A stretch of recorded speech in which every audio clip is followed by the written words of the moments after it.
Dari bayang kata lauk, balimbiang kampuang rambatan, kampuang perak tanahnya tinggi, badabu ombak di muaro, riak memacak katapian, taman nuang badan jago lalu, dicaliak suuk jo kida, dipandang kiri jo kanan, kawan sakasua nan lapai, jatuh badare aye mato, ka Allah sajo berdoakan.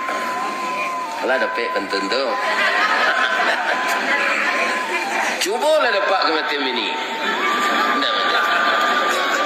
Ada orang mengecehan ganti malah ustaz. Para jemaah, gantinya tu banyak dia doan orang. Iya kan? Kalau babi ni ambo jo orang umur 53 tu nyalum pernah balaki le. Iya kan? Kemudian dek dapik nan gak mudo tu awak bahasa mangai lo. Ya kan? Ayo mengandung ambo mati. Itu umur ambo kini lah 70 tahun lah biar 5 bulan. Ya kan?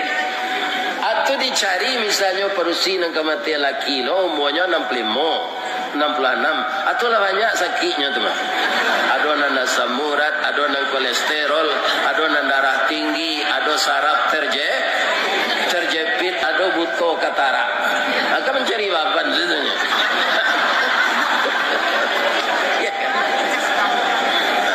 Kena ambo nak takabur do pak. Untuk sementara ya lambo tinggal jo anak ambo. Anak ambo lagi di Padang, jangan dicari ada di Padang jangan boleh. Sebab orang umur 70 aku lah rawan mati.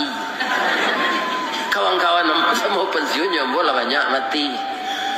Ambo dek di doa jamaah juga. Sebanyak aku orang anda ada yang menyumpah ambo. Panjangnya lah umur ustaz kuat sehat dan jolah badan dan jolah dapik jolah mengaji ke masjid kami.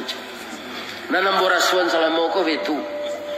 Malah di Kalimantan jolah turun ambo di pesawat nyodukung ambo di anak muda-muda tu. Rasul bermimpi kami pak. Biasa dia api saya kini tiba apa sih kok? Anyo bujuk lambo tu, anyo bujuk. Mudo pak nanas liko pada dia api tu lepas. Alah kata itu.